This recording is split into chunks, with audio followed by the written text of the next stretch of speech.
What's up, everybody? It's the Alex Leak and Friends podcast, back for another week. I'm your host, Alex Leak, and this is the 2023 March Madness Final Four preview episode. Man, let me just start out by saying what a tournament it has been. I mean, upsets everywhere, chaos all over the bracket. If your bracket's still somewhat intact, man, you must be a genius, because mine is completely screwed up.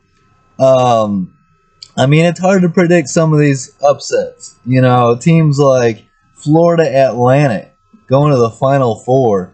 It's just been chaos. I mean, Princeton going as far as they went. You know, it's been an amazing tournament, and I'm just here to break it down, recap it, and get us ready for the Final Four, which, you know, should be great basketball again to finish this tournament off. So, and we'll see who wins the championship. You got 3 first-timers in the Final Four and one team that's been there before. Plenty of times. So, let's get into it. In the Sweet 16, number 1 Alabama, the number 1 overall seed in the tournament, against number 5 San Diego State. The Aztecs 0-2 all-time in the Sweet 16 and never beaten a 1 seed in the tournament. But San Diego State ends those streaks and beats number 1 overall seed Alabama 71-64 for a 7-point win. They advanced to the Elite Eight for the first time in school history.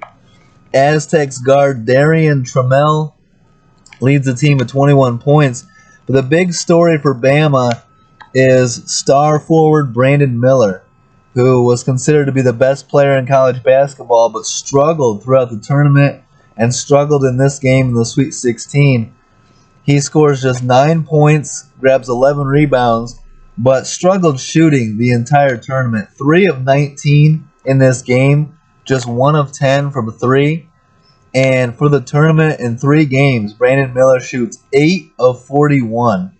So that's not going to get it done. I mean, if you told me that, I would have Bama losing early, probably before the Sweet 16. They get to this point but can't beat San Diego State. Tough tournament for Brandon Miller. But if you watch him play, you can see that he's an incredible talent. He's going to want to forget about his struggles in the tournament this year, in the March Madness, but he'll bounce back. He'll be a great pro, and so I look forward to watching Brandon Miller for years to come. But for whatever reason, couldn't find the stroke, and Bama goes out in the Sweet 16. San Diego State. If you watch my Sweet 16 episode, I love this San Diego State team. I had them going to the tournament against Texas. Texas gets knocked out, but San Diego State's still alive in the Final Four. So we'll continue to talk about them. They're now my favorite to win the entire thing. Number 6 Creighton against number 15 Princeton. Creighton has had a great coach for a long time, since 2010. Greg McDermott has been the Blue Jays head coach, and he gets Creighton into the Elite Eight with a 11-point win over Princeton. First time in school history they've made it to the Elite Eight, and impressive run for Princeton, the 15th seed, just to make it that far, but their luck runs out against number 6 Creighton. So that sets up a Creighton-San Diego State Elite Eight matchup, which we'll get to here in a few. Florida Atlantic really been the team of the tournament. They beat Tennessee by 7 points. Look, I could see Florida Atlantic getting to the Sweet 16. I mean, I didn't. I had them losing their first game in the tournament, so I was not a believer. They beat Tennessee. And this is just their second tournament appearance since 2002, so a true Cinderella story for Florida Atlantic. They're the hardest team to figure out, in my opinion. They go to the Elite Eight and even to the Final Four, which is incredible. So they're going to be a fun team to watch, and they are going to end up playing San Diego State. That's going to be a great game. Give me San Diego State But Florida Atlantic has been an incredible story and just a fun team to watch as they keep proving the doubters wrong, including myself. Kansas State, Michigan State, number 3 versus number 7. The Wildcats win a 5-point game in overtime to advance to the Elite Eight. Guard Marquise Noel with 20 points and 19 assists in this game. Spartans fought hard and went further than most expected, but lose in overtime to Kansas State. Kansas State would take on number 9 Florida Atlantic in the Elite Eight. In the Midwest, number 1 Houston against number 5 Miami. The Hurricanes win by 14 points to get to the Elite Eight for the second straight year. Not a lot of people saw this coming. I forgot that they went that far last year, and here they are again. So credit to Jim Larrañaga. Miami gets hot from the 3-ball. And with Houston and Alabama both losing, there will be no number 1 seeds in the Elite Eight for the first time in tournament history. That stat right there goes to show you how chaotic this year's March Madness tournament has been. Just upsets everywhere, and Miami, one of those teams that no one saw coming. Point guard Nigel Pack leads the team with 26 points and shoots 7 of 10 from the 3-point line.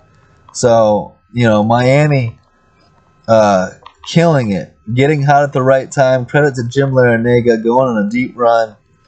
Number 2 Texas takes down number 3 Xavier by 12 points. They led throughout this game, setting up a Texas number 5 Miami matchup in the Elite Eight.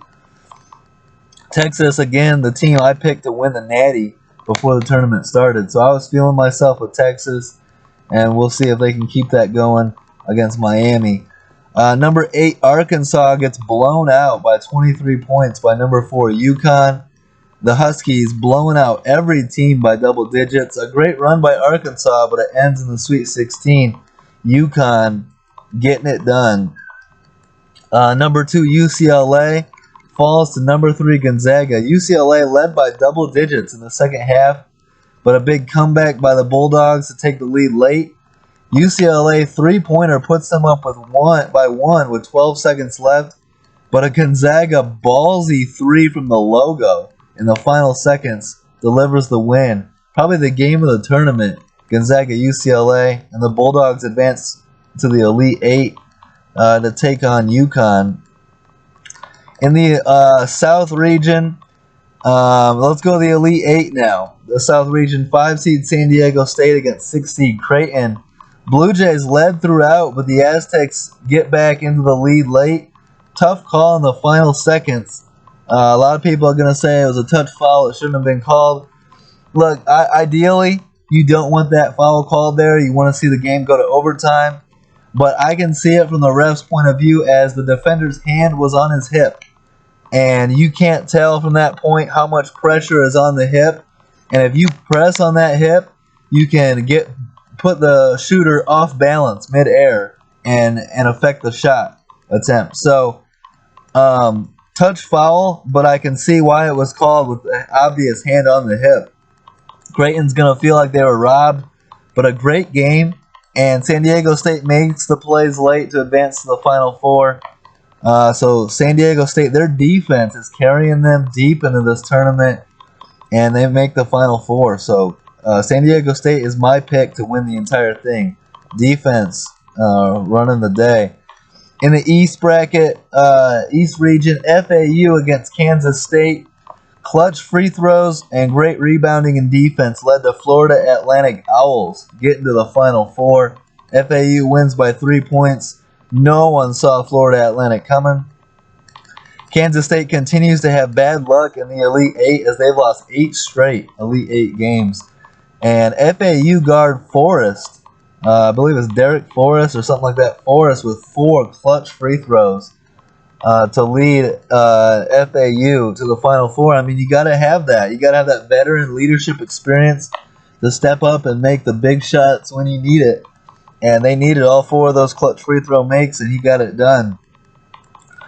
So that'll set up San Diego State, 5-seed San Diego State against the 9-seed Florida Atlantic in the Final Four. Going to be a great matchup. Give me the Aztecs. But either way, who would have thought this matchup? And it's going to be a great story regardless. In the Midwest, Texas against Miami in the Elite Eight. The Longhorns led by double digits in the second half. Looked like they were going to win easily, but the Canes close out on a big run and win by 7 points. Miami reaches the Final Four for the first time in school history. And how about 73-year-old head coach Jim Larrañaga reaching his second Final Four? He made it way back in 2006 with George Mason, and now is back at age 73 in 2023 with the Miami Hurricanes. Great run for Texas, and interim head coach Rodney Terry has been signed to a 5-year, $15 million deal as the next Longhorns head coach. Great job by Texas of rewarding Rodney Terry and giving him the full-time position. Great job by Rodney Terry, with big wins over Kansas late in the season, and then going on a good deep run to the Elite Eight in the tournament, and come up just short of the Final Four. In the West region, Gonzaga, UConn just obliterates Gonzaga by 28 points. So UConn has blown every team out by double digits. UConn has got to be the favorite right now to win the entire thing. And they're going to be taking on 5-seed Miami. So this is going to be a great Final Four game. Give me the Huskies to get that win and reach a national championship game. Although I'm rooting for Miami and Jim Larrañaga. I'll say that. I want Miami in. I like Jim Larrañaga, and I hope they get a win. But UConn just looks unstoppable to this point. So we'll see if that continues in the Final Four. Also, San Diego State against Florida Atlantic. Give me San Diego State. They're my pick to win the Natty. I'm taking them over Florida Atlantic, although that's going to be a great game. And then my prediction for the national championship game is San Diego State UConn. Give me San Diego State. But look out for these Huskies. Are they beatable? They've been killing everybody. So we'll see. But give me the San Diego State Aztecs to win the 2023 national championship. We'll see if that happens. I can't wait for this Final Four this weekend. And it's just going to be great basketball on Saturday. And then Monday night, I believe, is the Natty. So can't wait for the Final Four. It's been a great tournament. Appreciate everyone for listening, following along. Appreciate all the support. Don't forget to like, subscribe, leave a comment. Let us know what you think.